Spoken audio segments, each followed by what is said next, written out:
Welcome to our tutorial on eDrawings Section Tool. In this tutorial, we're going to explore the Section View command. Let's activate the Section View by clicking on the Section View command. In the Section View Manager, we can select the cross-section plane. You can also flip it with this checkbox. You can move the section view. In this area, you can choose to show plane and show cap. We can also select the face.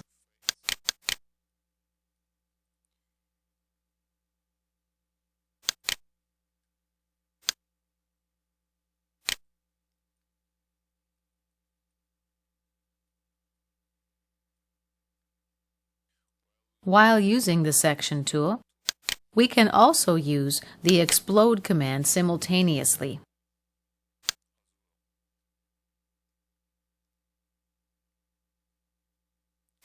And this concludes our review of the Section tool.